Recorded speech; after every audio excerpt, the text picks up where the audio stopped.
we're back dito pa rin po sa Pinoy MD. Doktora, napakainit na ng panahon, di ba? Oo naman, di ba? Kapuso natin, I'm sure nararamdaman ngayon. I'm sure lahat ng tao nagdadagsaan. Of course, papuntang mall. Yes, para magpa-aircon, ano? Yes. Or kaya naman sa mga resorts or spa. Alam mo, ito kakwento ko lang sa'yo, ha?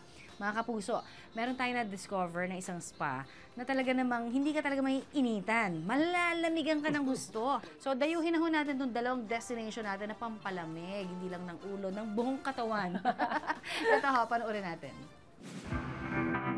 Here, there, and everywhere. Ramdam na ramdam talaga ang lagablab ng summer kahit saan.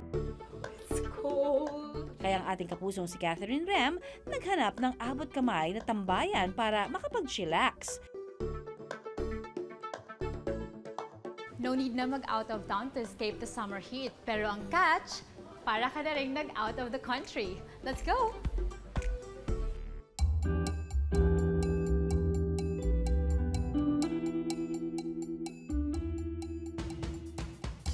Sa spa na ito sa Makati, feel the Korean experience sa kanilang authentic Jjimjilbang o gender-segregated public bath. Tulad sa mga Jjimjilbang sa South Korea, iba't ibang sauna rooms ang kanilang ibinibida rito.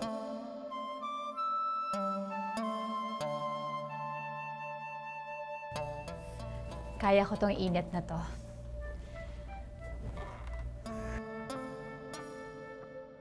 You know, the purpose of this whole sauna naman is to sweat everything off. Lahat ng toxins lalabas sa katawan. Totoo yan, Kathy! Marerelax pa ang muscles at mapapabilis ang metabolism.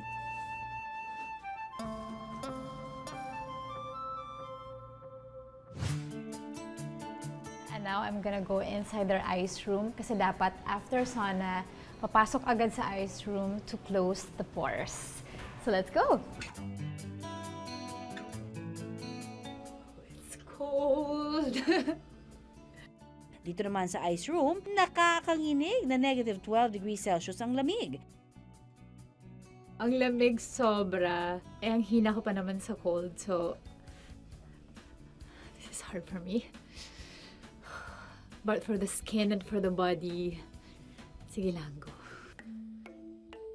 Dahil sa extreme temperature change, mas gumaganda ang blood circulation. Nakaka-release din ito ng endorphins, kaya mas happy at relaxed ang feeling. So cold.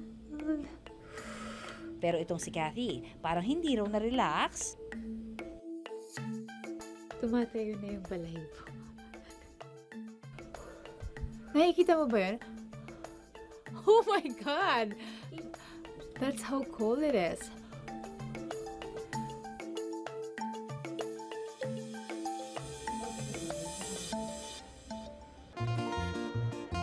From Korea, lipad este, lipat naman tayo sa isang cafe.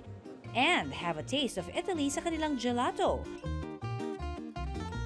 Ang salitang gelato ay Italian word for ice cream. Ang gelato nila rito, mas mababa sa calories at mas kaunti ang fat content ng gelato kumpara sa regular ice cream. Hi guys! So, this is Mark. Tuturuan niya tayo ngayon kung paano gawin ang gelato. Una, gagawa ng milk mixture. Fresh milk, syrup at powdered milk.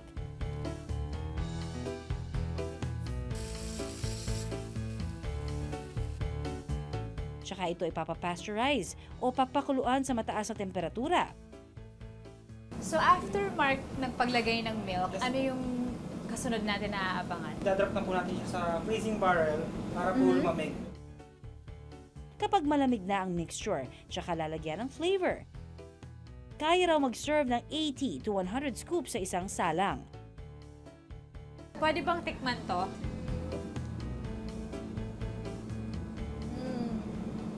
Sarap. Yummy. Thank you. You're welcome, Thank ma'am. you. Sarap, guys. Dito halos 40 flavors ng gelato ang pwedeng matikman. Makakapili rin sa kanilang healthy options. From dairy-free, sugar-free strawberry sorbet. Kaya siguradong sasakto sa panlasa at preference ng family at barkada. So I'm gonna try their best sellers. Sugar-free strawberry sorbet.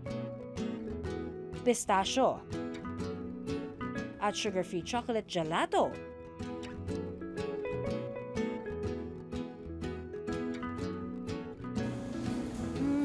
Oh my God, I love this.